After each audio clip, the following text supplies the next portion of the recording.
Jomlah ke masjid.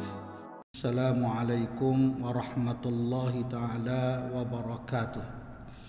Alhamdulillah, pertamanya dan selama-lamanya kita memanjat syukur pada Allah Subhanahu wa taala kerana dengan keizinannya dan inayahnya dapat kita bersama-sama pada tengah hari ini bagi meneruskan pengajian kita di dalam kitab dosa-dosa besar, dosa-dosa besar. Hari ini kita sambung lagi dalam bab derhaka isteri kepada suami, derhaka isteri kepada suami. Jadi di antara yang dimaksudkan dengan derhaka ni ialah nusyus lah. Nusyus ni dalam istilah dia bermaksud kedegilan atau pembakangan isteri terhadap suami dalam perkara yang wajib menurut syarak. Seperti ketaatan selagi suami tidak memerintahkan kepada maksiat, itu nama dia nusyus. Jadi kita kena faham juga isteri kita ni jadi makna dia bangkang kita dalam hal-hal yang wajib menurut syarak. Kalau tidak menurut syarak, macam contoh bincang-bincang, saya tak setujulah pendapat abang, itu bukan nusyus. Itu bukan nusyus. Kita bincang nak balik kampung abang ke kampung, saya setuju balik rumah saya lah. Itu bukan nusus, itu bincang. Nusus ni dalam hal-hal misalnya enggan taat kepada suami dalam perkara yang dibenarkan syarak misalnya. Contoh dia tidak mau melayan suami tanpa sebab yang syar'i. Balik malam-malam sama-sama penat daripada office. Malam tu suami kebetulan ada keinginan, dia kata tak naklah, penatlah inilah. Maka itu dinamakan nusus, kena melayan suami. Yang kedua di antaranya ialah keluar rumah tanpa keizinan suami. Kita keluar rumah tanpa keizinan suami. Jadi Islam mewajibkan isteri mendapat izin suami. Itu kaedah dia.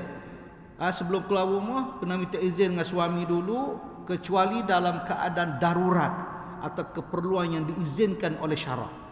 Isteri keluar rumah kok mana-mana pun, walaupun kita dah kahwin lama deh, kena minta izin dengan suami.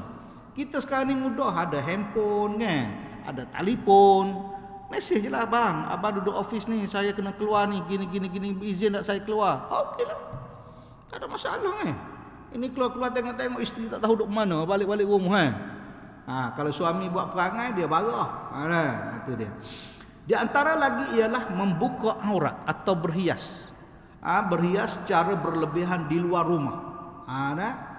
Maknanya membuka aurat atau berhias secara berlebihan di luar rumah. Di rumah pakai baju kelawai, tapi keluar rumah pakai baju macam kerengga, ketat kat pinggang deh. Jalan Phuket Walk deh contoh. Catwalk ke apa ikutlah. Tak boleh menjadi nusus jika suami menasihati isteri untuk menjaga aurat dan isteri enggan mengikuti, tak boleh. Itu tak boleh. Tidak menjaga maruah diri dan suami. Tidak menjaga maruah suami, contohnya bergaul bebas lah. Bergaul bebas lelaki dan mahram, atau bawa aib suami kepada orang ramai. Itu memang tak boleh. Ada cerita keburukan suami saya tidur kat rumah pakai seluar dalam je, ataupun suami saya kat rumah tak pakai kain tidur. Suami saya kat rumah memang dia ni suka telanjang dalam bilik dia ikut dia lah. Lagi cerita kau suami kau, suami aku lagi dahsyat, bagi mengopak-opak dia tu itu tak boleh. Di antara lagi ialah bersikap kasar. Bersikap kasar, biadab atau menghina suami. Menghina suami termasuk dalam nusus lah ni. Mengabaikan tanggungjawab sebagai seorang isteri, tanggungjawab rumah tangga, masak dan sebagainya lah. Tidak mau mengemas rumah, tidak mau uruskan anak, tidak mau jaga keperluan suami dan sebagainya. Jadi kesan-kesan nusus ni sebelum kita baca dulu, kesan-kesan dianya ialah nasihat dengan lemah lembut. Kesan isteri nusus, pertama kita kena nasihat dia dengan lemah lembut. Pisah tempat tidur, pukulan ringan. Yang ni saya dah baca dah dulu. Bulan lepas saya dah baca dah. Baik. Hari ini kita sambung Nabi sallallahu alaihi wasallam bersabda, "Lau kuntu amiran ahadan an yasjuda li ahadin la amratul al-mar'ata an tasjuda li zawjiha." Jika aku boleh memerintahkan seseorang untuk bersujud kepada orang lain, kata Nabi, nescaya aku akan perintahkan seorang isteri untuk bersujud kepada suami. Tapi muka bab sujud ni kata tak leh deh. Tak leh. Mana boleh sujud kepada makhluk. Tapi kata Nabi, kalaulah aku boleh memerintahkan seorang bersujud kepada orang lain, sudah pasti aku akan perintahkan orang isteri untuk bersujud kepada suami. Maknanya besarnya tanggungjawab suami. Ni kita tak cerita pasal suami nusus dengan isteri. Kita tak ceritalah. Kita cerita tentang isteri dulu. Isteri dulu. Lepas pada ni, tajuk yang selepas pada ni. Berkata Husain bin Muhsin, Datuk Husain bin Muhsan, ketika menerangkan kepada suaminya, kepada Nabi sallallahu alaihi wasallam. Lalu baginda mengatakan kepadanya, "Unzuri aina anti minhu, fa innahu jannatuki naruki." Jagalah kedudukanmu terhadap suamimu, jaga keaiban, jaga maruah, jaga kamu tu sebagai seorang isteri, kena jaga. Kerana sesungguhnya dia adalah syurgamu dan nerakamu. Orang perempuan. Orang perempuan kena ingat bahawa suami itu adalah syurgamu dan nerakamu. Kalau syurgamu, maknanya apa yang dia buat, semua yang kamu buat untuk suami dapat pahala. Dapat pahala. Dan kalau kau ingkari suami, kau neraka. Ataupun kalau suami melakukan perkara-perkara tidak melarang kamu daripada melakukan perkara yang baik, maknanya suami itu akan masuk neraka. Ataupun isteri, kalau dia tidak taat kepada suami, maka dia adalah neraka, karena dia mengingkari nusus kepada suami dia. Baik, apa yang dia kata ini, yakni jagalah dirimu terhadap suamimu baik-baik, kerana dengan mentaatinya engkau akan memasuki syurga, dan dengan menderhakainya engkau akan memasuki neraka Allah Subhanahu wa taala. Dah gitu. Daripada Abdullah bin Amr pula berkata, Nabi sallallahu alaihi wasallam bersabda, "La yanzurullahu ila imra'atin la tashkuru li zawjiha wa hiya la tastaghni anhu." Allah tidak akan memandang kepada wanita yang tidak tahu mensyukuri suami. Tidak mensyukuri suami. Mana suami bagi duit RM50, Allah. Ataupun ketika bergaduh semua kata, apa pun awak tak bagi kat saya. Padahal semua ada belaka dah, lengkap belaka dah, tapi moga main marah. Tidak mensyukuri suami, Allah tidak suka. Sedangkan dia selalu memerlukan kepada suami itu, bang nak minta duit, bang minta gelang, bang minta itu, minta ni. Paling besar ialah suami, kita ada anak dan isteri, kita ada anak-anak. Itu benda yang paling besar, rezeki yang Allah berikan. Tapi kerana main nak marah, bergaduh, tak pernah mensyukuri apa yang diberikan oleh suami. Apatah lagi kalau isteri itu gaji lebih besar daripada suami. Jadi banyak nusus dia tu, banyak nusus. Sebab tu seorang suami kena tunjuk baik, tunjuk berakhlak. Kita tidak boleh, walaupun suami isteri tidak ada akhlak dengan isteri, tidak ada akhlak. Jadi akhlak kita bercakap baik-baik dengan isteri, bukannya marah-marah, maki-maki, ham-ham, kutuk-kutuk dan sebagainya. Bukan, itu bukan kerja kita. Sebab Nabi adalah orang yang terbaik di kalangan keluarga dia. Nabi, sebab tu bila orang tanya Nabi, macam mana perangai Nabi di rumah, khuluqul Quran. Akhlak dia seperti akhlak Quran. Akhlak Nabi seperti akhlak Quran. Maknanya tidak ada benda yang tepat nak sentuh kat mana buruk Nabi ni. Muka kita ni bukan Nabi, kita ni ada banyak kekurangan. Jadi kekurangan itu tidaklah sampai menjolok mata di depan isteri. Di depan isteri. Dalam sebuah hadis yang lain bahawa Nabi sallallahu alaihi wasallam telah bersabda, "Iza kharajatil mar'atu min baiti zawjiha li'anatha al-malaikatu hatta narji' au tatuba." Jika seorang isteri keluar daripada rumahnya, ataupun keluar daripada rumah ni dia panggil lari daripada rumah. Keluar daripada rumah. maka para malaikat akan melaknatinya sehinggalah dia kembali dan bertaubat kepada Allah Subhanahu wa taala. Kalau dia keluar dalam keadaan bergaduh, katalah bergaduh, kita pergi ke office, isteri ni rasa macam sakit hati sangat dah. Malah tengok dah muka suami, dia pun keluar. Dia keluar tanpa pengetahuan suami walaupun dalam bergaduh. Maka suami isteri tadi akan dilaknati oleh Allah Subhanahu wa taala sehingga dia balik ke rumah dan minta maaf dengan suami dan bertaubat kepada Allah. Kita ni kadang-kadang teringat isteri kata apa tahu? Dia maknanya dia dengan ibu bapa.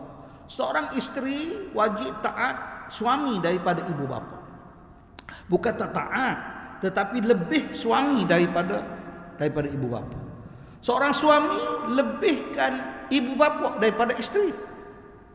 Tapi janganlah nampak ibu bapa semua isteri ni nombor 2, jangan. Pandai-pandailah kita orang lelaki. Sebab tu Allah Subhanahu wa taala bagi sifat orang lelaki ni dia boleh jaga 4 isteri. Walaupun kita sebut minta maaf dah, tak mampu dah. Kita nak sebut. Dia boleh jaga 4 isteri. Bila dia jaga 4 isteri, padahal ni adil. Kalau tak adil, tak boleh lah. Cukup satu lah. Sebab tu Tuhan kata fa in khiftum alla ta'dilu fa wahidah. Kalau mu tak mampu, cukup satu. Tapi maksudnya ialah orang lelaki boleh. Jadi maknanya kena jaga mak bapak jaga, isteri pun jaga. Gitu. Kena jaga kedua-dua. Mak jaga, isteri jaga. Jangan jaga mak saja. Isteri tak jaga, ikut mu gila. Mak aku berlaku gini-gini. Itu yang jadi isteri kita cakap apa? Lebihkan mak dan ayah dia. Dan isteri tak boleh mengatakan bahawa kepada suami dia, awak, misalnya contoh, suami dia tu okey dah, jaga dah. Tapi dia ni rasa sebab bila dia tengok anak dia bagi duit, suami dia bagi duit ke mak dia, awak bagi duit apa? Tak boleh. Tak boleh. Itu dia kira salah.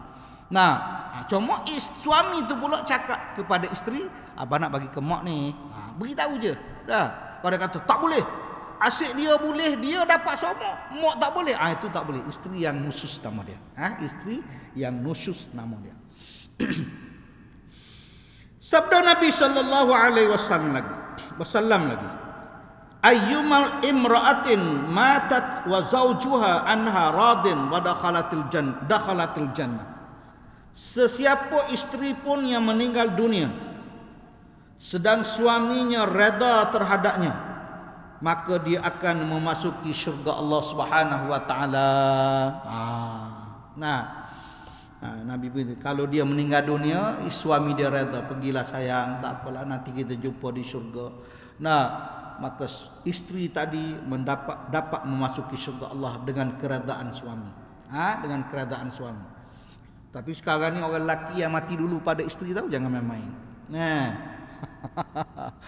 Orang lelaki banyak yang suami mati dulu kepada isteri, tapi tidaklah begitu. Tapi kita dengar kawan-kawan kita dah, kawan saya baru ni pun meninggal, dia dulu mati, tinggal isteri. Ada ujian pada isteri lah. Kalau dia taat, kalau dia kata tak apalah, saya tak kahwin lah, tak apalah kalau dia boleh jaga maruah dia. Tapi kalau dia rasa tak selamat dan sebagainya, dia perlukan pada orang, dia boleh kahwin lah. Kalau dia tak kahwin, esok di akhirat, suami dia akan tunggu di pintu syurga, masuk syurga dengan suami dia itulah. Tapi kalau dia kahwin, bermakna dia akan masuk syurga dengan suami baru dia lah. Dan tidak ada perasaan deki, cemburu, tak adalah di akhirat esok untuk masuk syurga Allah Subhanahu wa taala. Tak adalah.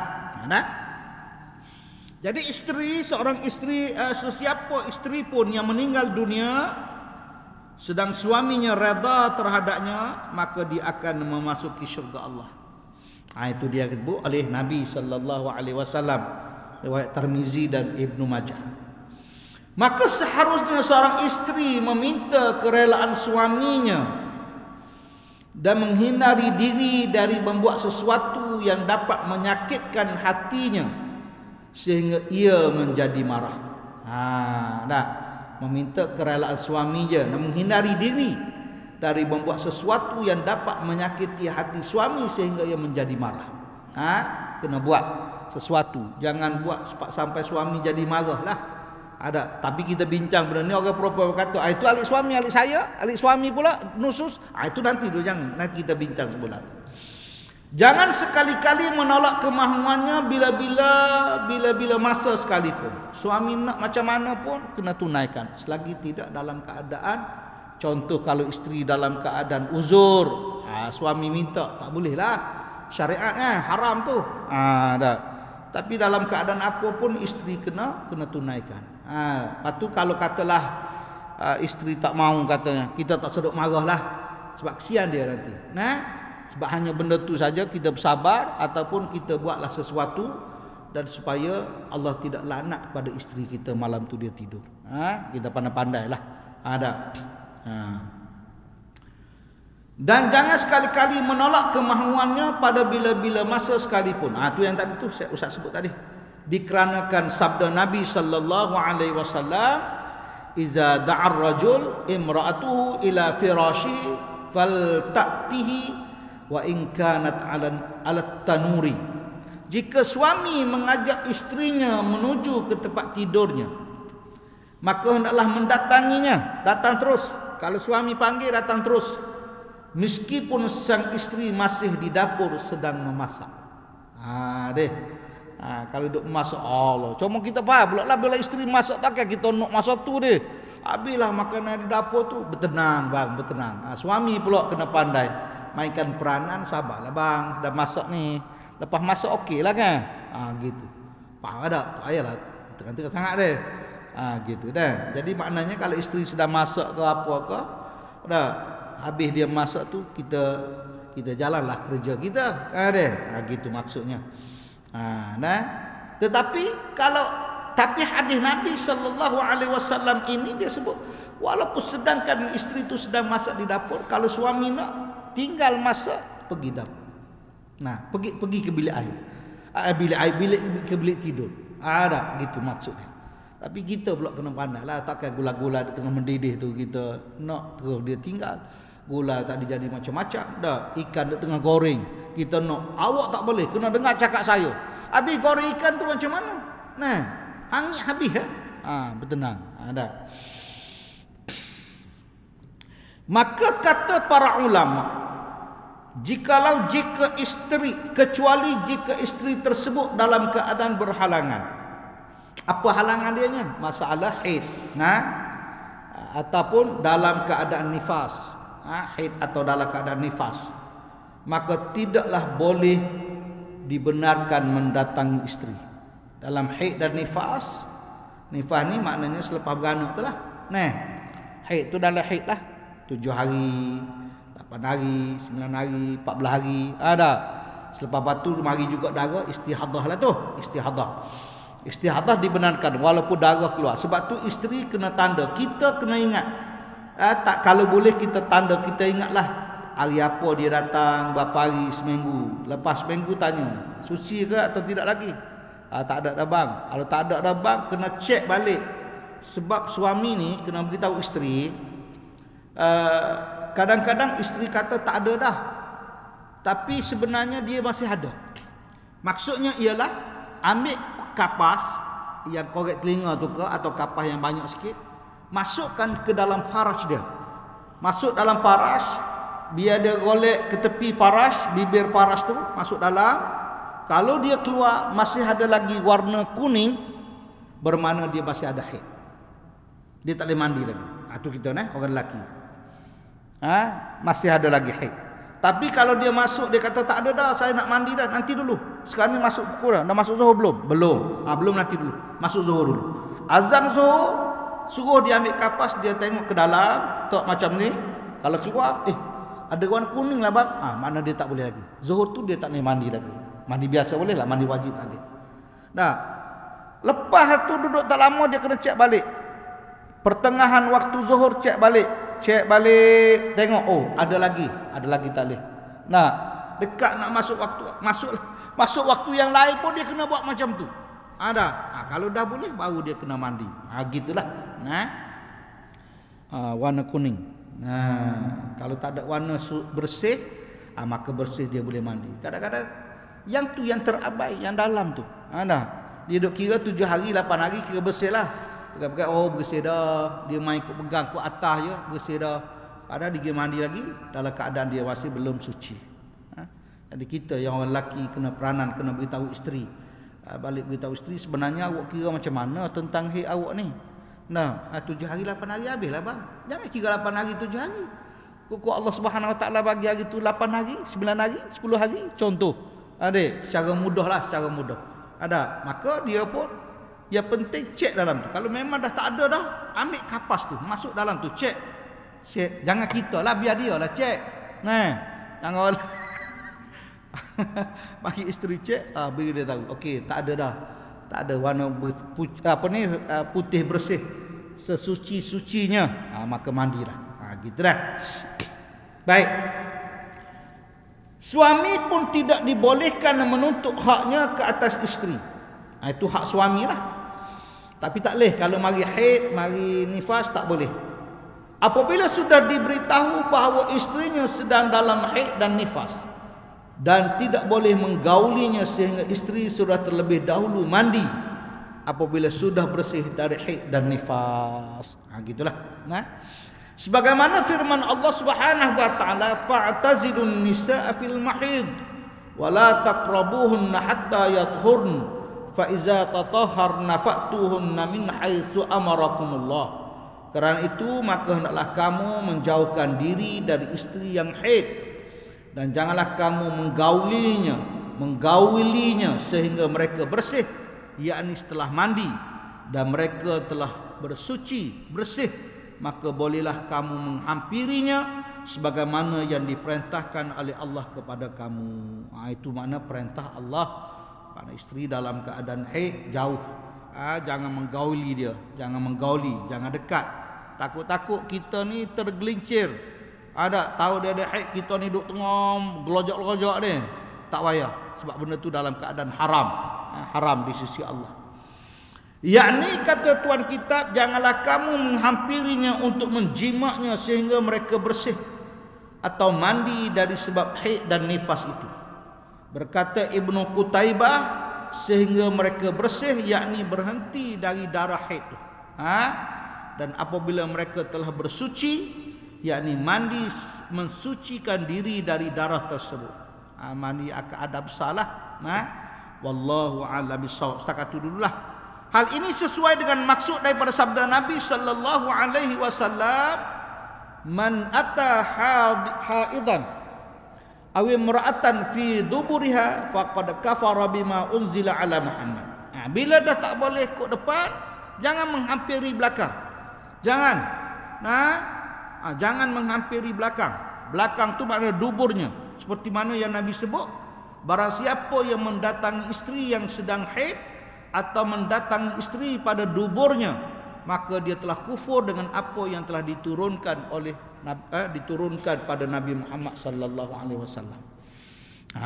Gitu. Makna kena bersabarlah. Kena bersabar bila isteri dalam keadaan haid, dan jangan kita hampiri isteri dalam dengan melalui dubur dia. Jangan sekali-kali. Itu dilaknat oleh Allah Subhanahu wa taala. Sebab tu Allah kata mal'una min ata haidan aw imra'atin fi duburiha. Nabi kata, terkutuklah orang yang mendatangi isteri yang sedang dalam keadaan haid atau mendatangi isteri pada duburnya. Dalam haid maknanya jangan. Kalau isteri tak ada haid pun tidak boleh mendatangi isteri melalui dubur dia. Boleh ada Ustaz sebut gitu kan, sebab Nabi sebut gitu kan. Jadi maknanya tidaklah lucuh kan. Tidak lucuh. Takut lucuh juga kata lucuh. Ustaz apa ni mengajar lucuh-lucuh ni. Tidak, tak lucuh tu. Dah Nabi sebut gitu, kita sebut dah nak sebut gapo ni. Jadi bermaknanya bahawa terkutuk orang yang mendatangi isteri dalam haid dan mendatangi isteri melalui dubur dia. Jadi tak boleh. Kita kena sabar, yang tu kena sabar. Lepas tu kalau orang mampu, dia ada dua. Dia ada dua isteri lah kalau dia mampu. Tuan-tuan siapa yang mampu angkat tangan? Nak bawa pergi umrah ni. Pakak mampu belakang lah nak pergi umrah ni.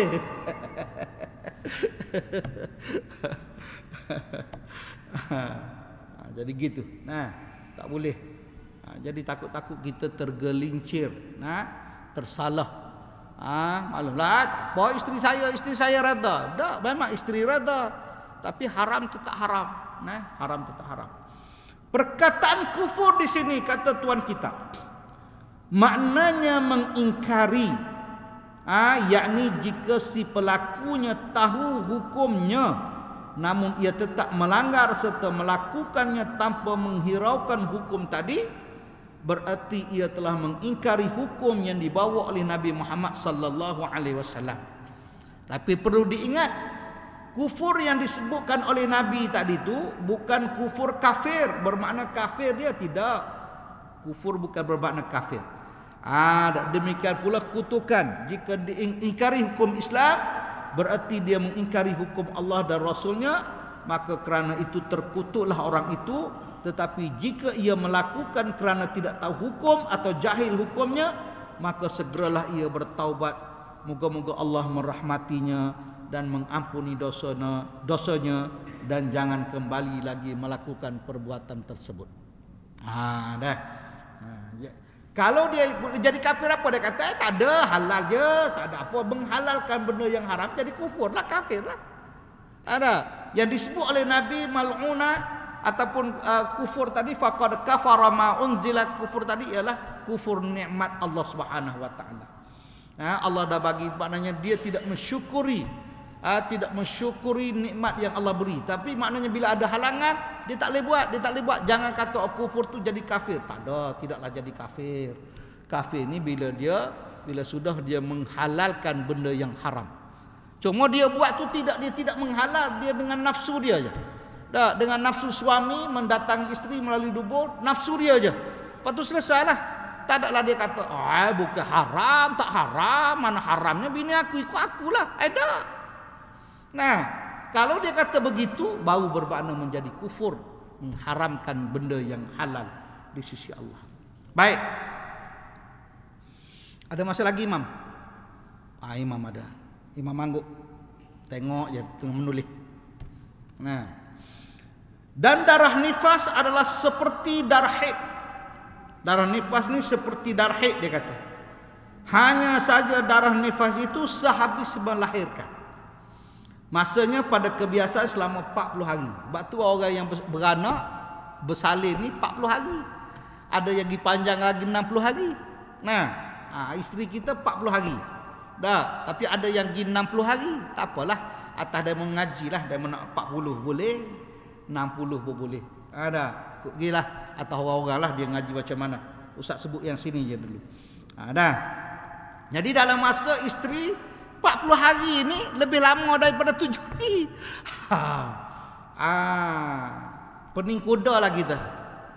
Kuda pun pening, kita pun pening. Tapi bertenang. Bertenang. Bila bertenang, bermaknanya kena ada kuat iman lah. Kaji-kaji lah bila isteri bersalin, banyaklah kena sembahyang tahajud, puasa sunat, Isnin Khamis tu lah. Kalau tak ada puasa Isnin Khamis pun, sampai Rabu Khamis jemaah Sabtu Ahad pun lagi lah. Itu gurau je lah, itu gurau je. Ada.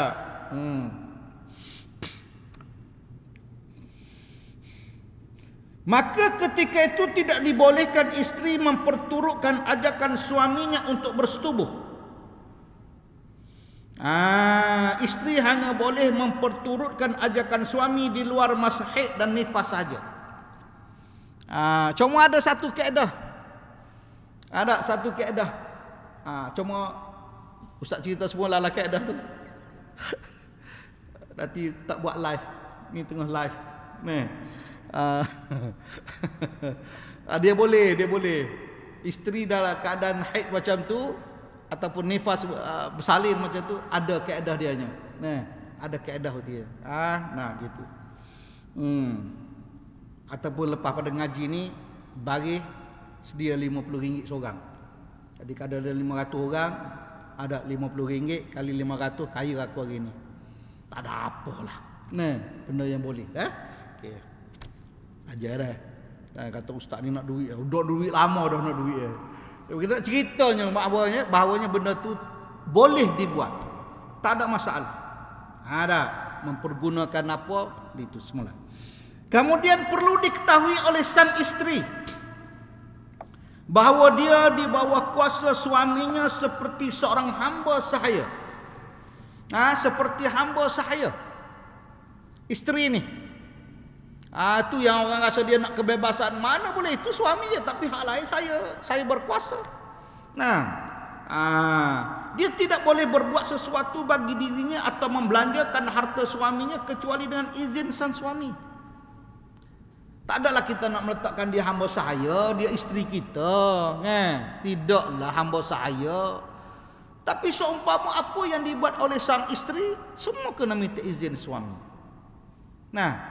Suami pula kalau isteri itu tak pandai masak, janganlah ludah situ je, bodoh, tak pandai masak, masing. Janganlah bos. Masih ada bang? Bolehlah, alhamdulillah. Tapi kalau kurang sikit garam tu sedap juga. Gitu je dah. Awak tak apalah belajar kan. Biasalah isteri kita. Kadang-kadang dia nak berlawa, pakai baju rasa macam ketat, macam orang muda kan, ketat, jalan pun macam catwalk kan. Kita tak apalah, dah kahwin-kahwin, dah gemuk-gemuk belaka kan. Kita nak tengok juga isteri kita, tapi kata dia, baik awak pakai baju janganlah ketat sangat, biar buka sikit dah. Yang ni cantik, yang ni cantik. Biar cantik di mata kita, jangan cantik di mata orang. Tapi kalau mata kita cantik, orang lain tengok cantik lah. Jangan biarkan isteri kita cantik di luar, di rumah macam hantu raya. Kita balik rambut dia gebar, dia sudah mandi buat gini rambut dia naik tepuk ni. Tunggu suami balik, jangan dalam keadaan begitu. Balik cantik-cantik lah kan. Cantik lah. Jangan masam ketiak. Tahu suami nak balik, jangan. Begitulah. Dan jangan pula suami membelanjakan harta suami melebihi daripada yang disyaratkan. Tak boleh berabi harta suami tu. Sebab harta tu pun apabila suami meninggal, esok kau juga yang dapatnya. 1/8 kau dapat daripada harta suami. Tuan-tuan kena ingat, mula-mula harta ni bila kita mati je, pertama dia akan selesaikan hutang kita tu. Harta kita yang ada 1 juta tadi tu, dia ambil hutang kita ada berapa ratus ribu. Bayar tu, bayar ni, hutang kita semua selesai. 1 juta katalah 200 ribu habis. Ada lagi 900 ribu. 900 ribu. Bila 900 ribu selepas bayar hutang, bayar ni, dia panggil apa? Khairat kematian dia. Khairat tak apalah, tuan-tuan masuk khairat surau masjid dah. Lepas tu selepas bayar hutang, tengok dia pergi haji ke belum? Dah pergi haji, selesai dah. Lepas selesai, apa tu isteri ni cerdik. Kita dah hajar dah ke dia. Awak ingat tahu, bila abang mati je, awak pergi ke mahkamah, awak isytiharkan ambil borang satu, awak isi borang untuk tuntut harta sepencarian. Itu kena beritahu isteri. Beritahu isteri. Awak tuntut harta sepencarian. Berapa? Tak kira lah. Kadang-kadang hakim mahkamah kata, okey, dapat separuh harta sepencarian. Makna kalau 900 ribu bahagi 2 lah. 900 ribu bahagi 2 berapa? 450 ribu. 450 ribu. Dapat kat isteri. Ni kira duit dulu. Rumah tu mungkin kita kata tak apalah, rumah ni rumah kita 500 ribu. 500 ribu kita dah tulis dah. Rumah ni untuk awak lah. Saya panggil apa? Hibahkan rumah ni untuk awak. Selesai. Rumah tu selesai. Kita kira yang duit seketul ni. Kita ada juta duit ni. Ada. Lepas tu 450 ribu. Selesai dah dapat ke isteri. Dapat ke dia. 450 ribu. Lepas tu selesaikan harta 1/8. 1/8 daripada 450 ribu berapa? Siapa boleh jawab? Siapa boleh jawab? Boleh jawab sekarang juga. Berapa bang? Kira 450 ribu bahagi 1/8. Dapat dia dulu. Dapat dia dulu. Lepas tu baru difaroekan di antara anak-anak. Difaroekan dapat anak-anak. Baru anak-anak dapat. Maknanya anak-anak dapat 10 ribu ya, anak-anak dapat. Harta daripada 1 juta. Lepas tu kalau ada rumah lagi, rumah sewa ada lagi. Macam tuan-tuan ni, semua ada rumah sewa belakang ni. Semua ada rumah sewa. Muka kerja kerajaan. Pakai gaji-gaji apa tuan-tuan tak sedia rumah sewa kan. Rumah kita ada berapa butir di kampung satu, di sini satu, di bandar satu, di mana satu. Rumah flat beli untuk sewa-sewa dan sebagainya. Tak apalah kira hak tu nanti. Kita kira kot lain dulu. Ada berapa semua nak ambil, nak bagi ke anak, bicara apa semua nanti serah kepada mahkamah lah. Nak kira ya selesai duit dulu. Selesai dapat lah. dapatlah ke anak sikit. Anak lelaki dapat 2 bahagian, anak perempuan dapat 1 bahagian. Yang paling tak setuju ya 1 bahagian je lah. Apa pula saya dapat 1 bahagian, jaga mak ngayuh dulu saya. Anak perempuan dah tak faham, lawan hukum. Itu dia dah. Itu cara mudah tuan-tuan untuk kira faraid. Untuk kira faraid. Tak payah pening. Kalau kata ustaz, saya ada isteri seorang, anak ada 4 orang. 2 lelaki, 2 perempuan. 2 lelaki, 2 perempuan. 2 lelaki, 2 perempuan. Bila lelaki 2 lelaki 2 perempuan nak buat macam mana? Boleh, tak ada masalah. Berapa duit yang ada? Berapa duit yang ada? Berapa duit yang ada bermakna kita selesai. Mudah ya. Mudah ya. Kita tak mudahnya bila kita tak tahu. Kita tak tahu, lepas tu kita mungkin kita tak serahkan kepada bila kita dah mati, mereka nak cari tepat, nak bagi harta lagu mana tu kita tak tahu. Tapi mahkamah akan ambil lah. Akan bahagikan harta-harta yang kita ada tu. Jadi mudah. Cuma masalahnya sebab tu jadi lama harta pusaka tidak dibahagikan. Kerana bertemu macam-macam, tidak persetujuan. Cuma paling mudah tuan-tuan, harta pusaka ni apabila semua anak-anak bersetuju bagi sama rata. Selesai. Katalah 450,000 tadi, bagi sama rata. Bagi sama rata belaka adik-beradik apa. Tapi persetujuan. Kalau tak bersetuju, kena bagi faraid. Adakah zalim faraid? Tak. Faraid itu dah yang membagikan untuk kebahagiaan kita. Tapi kerana kita tidak ada ilmu, maka kita marah kepada faraid. Setakat tu dululah. Nanti kita sambung pada bulan hadapan pula. Mudah-mudahan Allah merahmati kita dunia dan akhirat. Yang baik daripada Allah Subhanahu wa taala, yang buruk daripada kelemahan saya. Aqul qali hadza wa astaghfirullahal azim li wa lakum. Assalamualaikum warahmatullahi taala wabarakatuh. Kalau tuan-tuan ada nak buat sumbangan pondok kepada pondok pengajian Turath Amanullah, pondok warga emas yang saya bina di Sungai Cuh Rawang, bolehlah tuan-tuan masuk dalam tabung untuk pergerakan kerja-kerja buat pondok. Sebab saya masih lagi bina lagi pondok-pondok, sebab sekarang ni baru ada 3 blok untuk ada 48 12 pintu. Saya masih lagi nak buka pondok untuk 3 blok lagi. Lepas pada tu kita ada buat dewan dan sebagainya lah. Wallahu a'lam bishawab. Bismillahirrahmanirrahim. Alhamdulillahirabbil alamin. Wassalatu wassalamu ala rasulillahi ajma'in. Rabbana atina fid dunya hasanah wa fil akhirati hasanah wa qina azabannar wa adkhilnal jannata wal abrar ya aziz ya ghafar ya rabbal alamin. Wa sallallahu ala sayidina Muhammadin wa ala alihi wa sahbihi ajma'in. Walhamdulillahirabbil alamin. Taqabbalallahu minkum.